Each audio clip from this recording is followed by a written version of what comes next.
주님 사랑합니다. 전심으로 우리 시온 찬양대 앙상블 귀한 찬양 하나님께서 영광 받으신 줄 압니다. 늘 수고하는 EDL 찬양단에게도 감사를 드립니다. 최근 우리 사회는 거의 모든 분야에서 극단적인 대립의 양상이 나타나고 있습니다. 정치가들의 대립이야 어제 오늘의 이야기는 아닙니다. 그러나 최근에는 지도자급 인사들의 막말 행태가 너무 지나쳐서 지탄의 대상이 되고 있습니다. 그러다 보니까 그런 지도자들을 따르는 이들의 보이는 모습은 말로 옮기는 것조차 어려울 정도입니다. 경제적인 문제에 있어서도 서 있는 입장에 따른 계층 간의 갈등은 심각합니다. 남자와 여자 사이에 벌어지는 젠더의 갈등, 신구 세대 간의 갈등도 심각한 수준입니다. 극단으로 치닫게 될수록 대화는 어려워집니다. 서로가 서로를 아예 대화의 상대로 인정하려 하지 않습니다. 당연히 상대의 말에 귀를 기울이려고 하지 않지요. 소설가 김훈이 쓴 책 가운데서 너는 어느 쪽이냐고 묻는 말들에 대하여 이런 제목의 책이 있습니다. 세상 돌아가는 일들에 대한 자기 생각을 담은 글을 수록한 책입니다. 저는 그 책에 실린 글도 글이지만 제목에도 마음이 끌렸습니다. 극단이 판을 치는 세상일수록 너는 도대체 어느 쪽이냐? 이렇게 묻는 일에만 치중하거든요. 세상 모든 사람들이 당연히 어느 한쪽인가 서 있어야 한다 그렇게 생각하기 때문에 그렇게 되기를 강요하게 되는 겁니다. 그런 점에서 극단주의는 폭력적이고 그렇게 폭력적이기 때문에 위험한 겁니다. 그런 우려를 품고 있던 중인데 금년 초에 제 주목을 끄는 책 한 권이 발간됐습니다. 사회심리학자인 김태영 씨가 쓴 그들은 왜 극단적일까? 이런 제목의 책입니다. 이 책 첫머리에 실린 글을 읽으면서 저는 이 시대를 향한 저와 같은 우려를 담아낸 책이라고 하는 사실을 알게 되어서 반가웠습니다. 그는 오늘날 우리 한국 사회의 극단주의화는 개인과 집단 간 갈등, 소수자나 약자에 대한 혐오와 공격, 반사회적이고 반인간적인 행동, 끔찍한 범죄 등의 주요한 원인으로 작용하고 있다. 그렇게 지적하고 분석합니다. 따라서 극단주의가 뭐고 그걸 예방하거나 근절하려면 어떻게 해야 하느냐, 이 문제는 단순한 학문적 과제 이상의 문제, 다시 말해서 이 사회를 수렁에서 건져내기 위한 절박한 과제가 되었다. 이렇게 주장합니다. 자, 그러면 극단주의라고 하는 것은 무엇일까요? 사전적 설명에 따르면 모든 생각이나 행동이 한쪽으로 지나치게 치우치는 태도를 말합니다. 그는 이 책에서 극단주의가 지니고 있는 세 가지 특성을 지적하고 있습니다. 이렇게 한쪽으로 지나치게 치우치면 반드시 그 안에 나타나게 되는 현상이 있다는 거거든요. 하나는 배타성입니다. 자기나 자기가 속한 집단을 제외한 나머지의 대부분을 거부하거나 배척하는 경향입니다. 극단주의자들에게는 세상에 오직 두 개의 집단만 있을 뿐입니다. 무조건 옳고 바른 내 편이 있고요, 무조건 배척의 대상이 되는 내 편이 아닌 편입니다. 이것은 비타협성과는 다른 겁니다. 비타협성이란 잘못된 것이나 혹은 불의한 것과 타협하지 않고 자기가 옳다고 믿는 바를 고수하는 태도를 말합니다. 예수님께서 뻔히 십자가에 달리시게 될 걸 알면서 감수하시고 당신의 길을 가시는 모습, 이게 비타협성의 대표적인 모습이라 할 수 있습니다. 그런데 배타성은 이것과 어떻게 다르겠습니까? 배타성은 설사 누군가가 정의의 편에, 진리의 편에 서 있다 할지라도 중요한 건 그게 자기 편이냐 아니냐입니다. 자기 편에 속해 있지 않으면 만약 그 안에 정의가 있다 할지라도 무조건 배척하고 무조건 거부하는 게 배타성입니다. 극단주의가 지닌 또 다른 특성은 광신입니다. 광신이라고 하는 것은 비합리적인 믿음, 병적인 믿음을 말합니다. 그것은 자기가 믿고 싶은 것을 무조건적으로 믿는 태도입니다. 그에게 중요한 것은 무슨 객관적인 사실이 아닙니다. 자기가 믿고 싶은 주관적인 기대나 희망 같은 게 중요합니다. 예를 들면 하나님께서 성경을 통해서 말씀하시는 객관적인 진리가 있어도요, 들으려고 하지 않습니다. 그에게 중요한 것은 오직 자기가 원하고 자기가 믿고 자기가 기대하는 겁니다. 그럼 그것만 믿는 겁니다. 이런 광신의 뿌리에는 앞에서 말한 배타성이 자리를 잡고 있습니다. 내 편만 오르려면 그 내 편은 무조건 완전하고 완벽해야 되거든요. 따라서 배타성은 자기가 불완전할 수도 있다, 이런 사실에 직면하게 되는 걸 두려워합니다.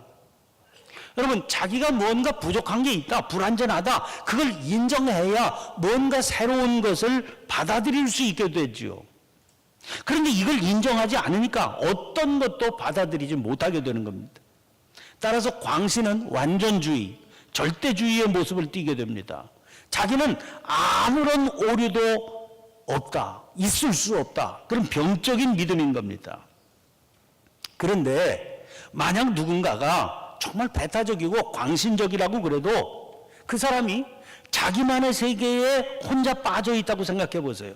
세상에는 유난히 고집스럽고 또 지독하게 자기만 아는 사람이 있지 않습니까? 그런데 이런 사람이 아무와도 만나지 않습니다. 세상을 등진 채 다른 사람과의 교류를 원치 않고 그저 다른 사람 만나기만 하면 골치 아프니까 나 혼자의 세계 속에 산다, 그렇게 살아갑니다.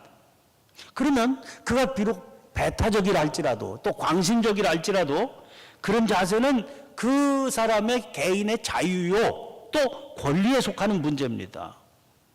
다른 사람에게는 자기와 다른 자유와 권리가 있지, 뭐 나는 내 길을 갈 뿐이지 딴 사람은 딴 길 갈 수 있지, 그렇게 생각할 수 있다면 그건 극단주의는 아닌 겁니다. 왜? 그것만 가지고는 위험하지 않기 때문입니다. 위험하지 않으면 극단주의라고 할 수가 없기 때문이죠. 문제는 극단주의의 위험한 특징 중에 또 하나인 강요라는 겁니다. 자기의 광신적인 믿음을 다른 사람들에게 강요하거나 아니면 강요하고 싶어 하는 거, 그 강요하기를 원하는 거, 그걸 극단주의라고 그럽니다. 자신이 믿고 있는 것을 믿지 않는 사람들에게 억지로 강요하고 그걸 거부하면 박해를 하거나 아니면 학대를 가하는 것, 심지어는 죽이기도 하는 것, 이게 극단주의인 겁니다. 지금 우리가 이 문제를 심각하게 바라보게 되는 이유가 있습니다. 우리 시대에 특히 극단주의의 모습을 띠고 나타나는 게 바로 종교이기 때문입니다. 지금 세계를 심각한 불안 가운데 빠뜨리고 있는 게 이슬람 근본주의자들에 의해서 저질러지고 있는 테러 아닙니까? 이라크와 시리아를 중심으로 세력 떨치면서 세계를 테러의 불안에 떨게 만들었던 급진 순위파 무장단체 이슬람 국가 IS는 지난 2017년을 고비로 해서 와해가 되었습니다. 그런데 풍선 효과라고 그러죠. 와해된 IS의 세력들이 각 나라로 흩어지게 되면서 테러의 범위가 오히려 더 넓어져 간다, 그렇게 걱정들을 하고 있습니다. 지난주 수요 예배 시간에는 스리랑카에서 우리 교회 협력 선교사로 사역하고 계신 정은범 선교사님을 모셔서 선교 보고를 들었습니다. 예배를 마친 후 따로 만난 자리에서 때마침 요즘 스리랑카에서 벌어지고 있는 심각한 테러 사태에 대한 얘기들을 나누게 됐습니다. 선교사님은 이번 테러 사건도 흩어져 들어와서 스리랑카까지 잠입하게 된 이 IS 세력들이 관련되어 있다고 본다, 그랬습니다. 뉴스를 보면 오는 22일 인도네시아에서도 대규모 테러가 예상된다는 소식이 있어서 긴급 대비 태세에 돌입했다는 겁니다. 그런데 여러분, 이슬람 근본주의만 문제가 되는 거겠습니까? 그렇지 않습니다. 위험성으로 따진다면 우리 기독교도 만만치가 않거든요. 중세시대 마녀사냥, 십자군 원정 같은 사건들이 다 기독교가 낳은 극단주의적인 모습들입니다. 노예 제도를 옹호하는 일에도 기독교가 적극적으로 앞장서서 동원된 적이 있습니다. 역사적으로 그 전에 그런 일이 있었다 하는 말은 깨어있지 않으면 언제라도 이런 모습이 재현될 수 있다, 그런 증거가 됩니다. 그래서 한번 우리 주변을 돌아보시길 바랍니다. 그럴 수 있는 소지가 얼마든지 있다는 것을 알게 되실 겁니다. 이런 위기감을 안고 오늘 본문 말씀을 받게 됩니다. 오늘 본문 말씀에 실려있는 사도행전 10장은 기독교가 유대교와는 다른 자기의 정체성을 확립하게 되는 굉장히 중요한 부분입니다. 특별히 저와 여러분, 유대인이 아닌 이방인인 우리들도 하나님 나라의 백성이 되고 교회의 일원으로 받아들여진 사건이 실려있는 부분이 이 부분이다 하는 점에서 대단히 특별한 그런 부분이죠. 이 사도행전 10장이 있었기 때문에 한국 사람인 저와 여러분이 교회의 일원이 될 수 있었던 겁니다. 또 구원의 백성이 될 수도 있었던 겁니다. 자, 이스라엘 역사에 있어서 유다가 멸망하고 바벨론의 포로로 끌려간 일은 실로 엄청난 사건이었습니다. 그 전까지 이스라엘은 하나님께 자기들은 택함받은 백성이기 때문에 절대로 멸망할 리가 없다, 그렇게 굳게 믿고 있었거든요. 그런데 바벨론에게 멸망당하면서 그런 그들의 믿음은 무참히 무너지게 됩니다. 그리고 포로로 끌려가지요, 바벨론으로. 그 바벨론에서 그들은 자기들이 그동안 얼마나 우물한 개구리였는지를 절감하며 깨닫게 됩니다. 눈부신 바벨론 제국의 선진 문명 앞에서 그들은 압도당하고 말았던 거죠. 그것은 그들에게 큰 두려움을 안겨주는 사건이었습니다. 시간이 흐른 뒤에 바벨론이 망하고 바사가 지역의 패자가 되면서 포로들의 귀환이 시작되었습니다. 고국으로 돌아온 이스라엘은 포로기 이전과는 전혀 다른 생활을 하게 되었습니다. 무너진 성전을 새롭게 건축하면서 유대교 신앙의 제도와 의식도 새롭게 세워나가게 된 겁니다. 그 중에 하나가 혈통의 순수성에 대한 강조였습니다. 그것은 결과적으로 시간이 가면 갈수록 이스라엘을 점점 더 폐쇄적인 민족이 되게 했습니다. 성경을 통해서 하나님께서 가르치시는 말씀의 내용보다도 그 폐쇄성을 확고히 유지하는 게 훨씬 더 중요한 사항이 됐습니다. 예수님께서 유대교 지도자들과 충돌을 피하실 수 없었던 이유가 바로 그것 때문 아닙니까? 예수님에게 있어서 중요했던 것은 성경을 통해서 하나님께서 가르치시는 말씀의 내용이었거든요. 그 말씀을 따라 사는 삶이야말로 하나님께서 당신의 백성들에게 요구하시는 삶의 모습이었기 때문입니다. 유대교 지도자들은 이걸 받아들일 수가 없었던 겁니다. 예수님은 결국 십자가에 못 박혀 돌아가셨지요. 그러나 3일 만에 다시 살아나셨습니다. 이제 대결은 끝났습니다. 더 이상의 논란이 무의미해졌습니다. 하나님께서 기뻐하시는 뜻이 무엇인지가 분명해졌기 때문입니다. 그리고 주님께서 승천하신 후에 오순절이 되었을 때입니다. 마가의 다락방에 모여 기도하던 예수님 제자들에게 주님께서 미리 약속해 주셨던 성령이 임하셨습니다. 제자들은 능력을 받고 힘있게 자기들이 경험한 복음을 전파해 갔습니다. 주님께서 주셨던 약속은 이런 겁니다. 사도행전 1장 8절입니다. 오직 성령이 너희에게 임하시면 너희가 권능을 받고 예루살렘과 온 유대와 사마리아와 땅 끝까지 이르러 내 증인이 되리라 하시니라. 여기에서요, 예루살렘과 온 유대, 여기까지는 아무런 문제가 없었습니다. 그런데 사마리아와 땅 끝까지? 그러면 사람들에게 이게 선뜻 받아들여지지가 않은 겁니다. 왜냐하면 아무리 주님을 믿고 따르는 기독교인은 제자들이라 할지라도 뿌리 깊은 혈통에 대한 고정관념이 있었기 때문이죠. 그러다가 예루살렘 교회에 핍박이 가해졌습니다. 모여있던 이들이 핍박을 피해서 사방으로 흩어지게 되죠. 그 중에 빌립 집사는 사마리아로 피해 가게 되었는데 거기서 그곳 사람들에게 복음을 전했습니다. 사마리아에 큰 부흥이 일어났습니다. 또 성령께서 빌립을 광야로 이끌어 가셔서 거기서 에티오피아의 내시에게 복음을 전하게 하신 일도 일어나게 됩니다. 그래서 복음은 이미 사마리아를 거쳐서 땅끝을 향해 가고 있었던 겁니다. 이러던 중에 일어난 사건입니다. 성령께서 일으키시는 아주 결정적인 이방인 선교가 시작되는 그런 사건이 일어나게 된 거지요. 가이사랴에 주둔한 로마군 백부장 고넬료를 통해서입니다. 성경은 그를 경건하여 온 집안과 더불어 하나님을 경외하며 백성을 많이 구제하고 하나님께 기도하던 사람이었다, 그렇게 소개하고 있습니다. 한마디로 그는 혈통은 비록 이방인이기는 했지만 그 삶을 보면 이미 주님의 제자로 살아가던 사람이었다 하는 거죠. 그가 하루는 기도하는 시간에 환상을 보게 됩니다. 하나님의 사자가 요바로 사람을 보내서 거기 머물고 있는 베드로를 초청해 드려라 하는 겁니다. 환상 중에 등장한 하나님의 사자는 아주 세밀하고 친절합니다. 베드로가 지금 무두장이 시몬의 집에 유숙하고 있다, 머물러 있는 집까지도 알려줍니다. 신실한 믿음의 사람인 고넬료는 말씀을 듣는 즉시 사람들을 보내 베드로를 초청해서 모셔오게 합니다. 한편 같은 시간에 베드로는 베드로대로 환상을 보게 돼요. 황홀한 중에 본 환상인데 큰 보자기 같은 그릇이 내려옵니다. 근데 그 안을 보니까 땅에 있는 각종 네 발 가진 짐승과 기는 것과 공중에 나는 것들이 그 안에 있었다는 겁니다.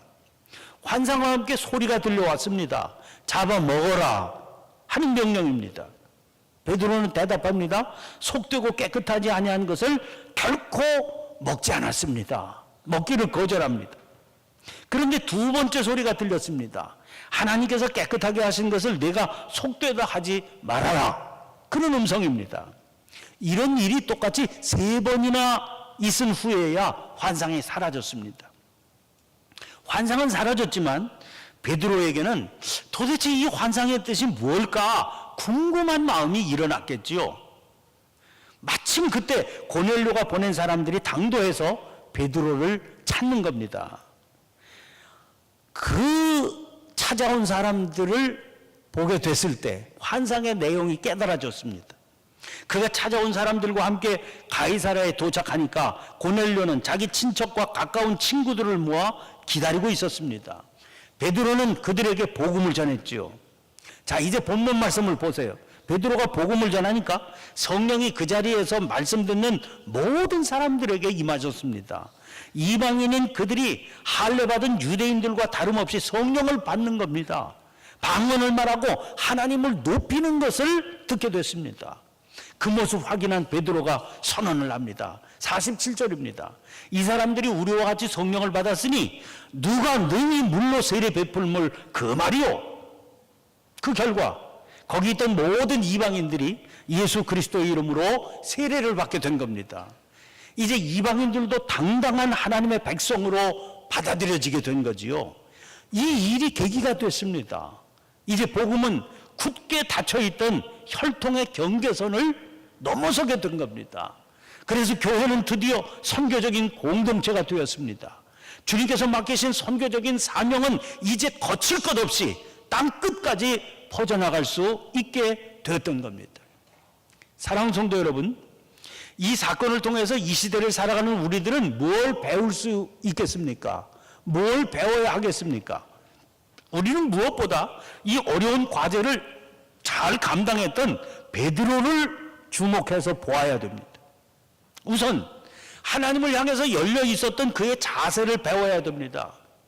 그릇에 담긴 부정한 짐승들을 잡아먹어라 그랬을 때 그가 했던 말 다시 들어보세요. 14절입니다. 주여, 그럴 수 없나이다. 속되고 깨끗하지 아니한 것을 내가 결코 먹지 아니하였나이다. 그만큼 그때까지의 베드로는 유대교의 전통을 확실하게 따르며 살던 사람이었습니다. 그런 그가 이게 하나님의 뜻이로구나 하는 걸 알게 되자 자기를 찾아온 이방인을 자기 집에 들여서 하룻밤을 유숙하게 했습니다. 이건 엄청난 일입니다. 그리고 그들을 따라서 가이사라로 가서 이방인의 집인 줄 뻔히 알면서도 그 집으로 들어간 겁니다. 이것은 엄청나게 파격적인 일입니다. 그게 어떻게 가능했겠습니까? 하나님을 향해 열려 있었던 사람이었기 때문에 가능했던 겁니다. 하나님을 향해 열려 있다 하는 말은 제 고집대로 살지 않는다는 말입니다. 언제나 마음의 문을 열고 살아갑니다. 주님께서 말씀하시면 순종할 자세가 준비되어 있습니다. 가라 하시면 가고 서라 하시면 서겠다, 그런 각오가 서 있습니다. 하나님께서는 그런 사람을 통해서 역사하시는 겁니다. 그런데 우리 생각에, 아니 그 사람이 믿음의 사람이라면 당연히 그렇게 하지 않겠어요? 이런 마음 들지 않겠습니까? 그런데 그렇지가 않은 겁니다. 의외로 너무나 많은 사람들이 하나님의 말씀대로 사는 게 아니라 자기의 생각과 판단, 자기의 고집을 따라 살고 있습니다. 믿음으로 산다고 그러면서 그런 겁니다. 그래서 믿음으로 산다고 그러니까 거기서 문제가 발생됩니다. 하나님의 말씀을 따라 사는 게 아니라 자기의 고집을 따라 살면서 자기는 어떻게 생각하는 거 아니, 나는 주님의 뜻을 따라 산다, 그렇게 굳게 믿거든요. 그 스스로 속고 사는 겁니다. 우리 안에서 자주 일어나고 있는 지극히 불행한 일입니다. 이런 불행이 저와 여러분, 우리들 안에서는 일어나지 않게 되시기를 주님의 이름으로 축원합니다. 하나님을 향해 열려 있을 수 있었던 것은 베드로가 그만큼 겸손했기 때문입니다. 고넬료의 집에 도착하자 기다리던 고넬료가 그를 맞아 그의 발 앞에 엎드려서 절을 했습니다. 절을 하는 고넬료도 대단하지요. 지금 자기가 누굽니까? 이달리아 부대의 백부장 아닙니까? 상대는 누굽니까? 식민지 백성의 한 사람 아닙니까? 그런 사회적인 신분의 엄격한 차이가 있음에도 엎드려 절을 했다는 것은 상대를 하나님의 종으로 분명히 인식하고 있었다는 증거입니다. 그런 고넬료의 마음을 베드로가 왜 몰랐겠습니까? 그러나 베드로는 그를 일으키며 말했습니다. 일어서라, 나도 사람이다. 이것은 단순하게 받아들일 수 있는 말이 아닙니다. 베드로는 하나님의 역사는 하나님께서 친히 일으키실 줄 확실히 믿고 있습니다. 그 확실한 믿음 때문에 자기가 하나님을 대신해서 무슨 쓸데없는 권위를 행사할 필요가 전혀 없음을 분명히 인식하고 있는 겁니다. 하나님의 일을 하는 종들이 왜 쓸데없이 권위를 의지하려 하겠습니까? 하나님을 믿지 못하기 때문입니다. 사람 앞에서 한없이 겸손할 수 있는 것은 그만큼 살아계신 하나님을 그가 확실히 믿기 때문입니다. 자기는 한없이 부족하고 그야말로 아무것도 아닌 존재입니다. 그러나 역사하시는 하나님은 한없이 크신 분이시거든요. 이방인을 받아들이는 것은 지금의 그로서는 일대 혁명적인 사건입니다. 이 일을 저지르면 생각하면은요, 복잡하고 어렵기 짝이 없는 일들이 계속 전개되어 나갈 게 불을 보듯 뻔합니다. 그러나 하나님께서 친히 하시겠다고 하신 일 아닙니까? 믿음으로 그분께서 다 하실 거다, 그렇게 생각했습니다. 자기는 그저 겸손히 순종하며 심부름만 하면 되는 겁니다. 생각이 복잡하고 그 후에 일들이 신경 쓰이는 것은 하나님 앞에 합당치 않은 일입니다. 이게 베드로의 겸손함이에요. 이 사람들이 우리와 같이 성령을 받았으니 누가 능히 물로 세례 베풀물 그 말이요. 이 겸손함이 그 견고한 혈통의 경계선을 가볍게 넘어서게 만들었던 겁니다. 여러분, 초대교회의 영적인 경험은 뜨겁고도 강렬했습니다. 그래서 열정도 그만큼 대단했습니다. 죽기를 무서워하지 않고 맡겨진 사명을 감당해 나갔습니다. 그런데 그럼에도 불구하고 극단주의로 빠지지는 않았습니다. 이게 건강한 교회입니다. 극단주의는 겉으로 보면 대단히 열정적이고 열심히 있는 것처럼 보일지 모르겠지만 결코 진정한 믿음의 모습은 아닌 겁니다. 우리가 경계하고 피해가야 할 모습입니다. 그래서 우리는 베드로에게 겸손히 배울 수 있어야 됩니다. 이런 모습으로 교회를 바르게 세워가며 세상을 건강하게 섬기는 저와 여러분 우리 모두가 되시기를 주님의 이름으로 축원합니다. 기도를 드리겠습니다. 은혜로우신 하나님, 저희들이 하나님의 백성이 되고 주님의 몸인 교회의 지체가 된 것은 자기의 공로나 능력 때문이 아니었습니다. 거저 주시는 주님의 십자가 은혜가 아니면 어떻게 오늘의 저희들이 있을 수 있겠습니까? 이 사실을 언제나 잊지 않게 주시옵소서. 늘 겸손한 마음과 자세로 세상과 교회를 섬기며 살게 주시옵소서. 하나님을 향해서는 늘 열려있는 자세를 잃지 않게 주옵소서. 주님 말씀하시면 그 말씀 따라가기도 하고 서기도 하는 저희가 되게 하옵소서. 영적인 열정을 잃지 않고 살아가게 하시되 극단주의의 위험한 구덩이에서는 저희를 건져 주시옵소서. 언제나 건강한 믿음의 삶으로 저희를 인도해 주시는 예수님 이름으로 기도하옵나이다. 아멘.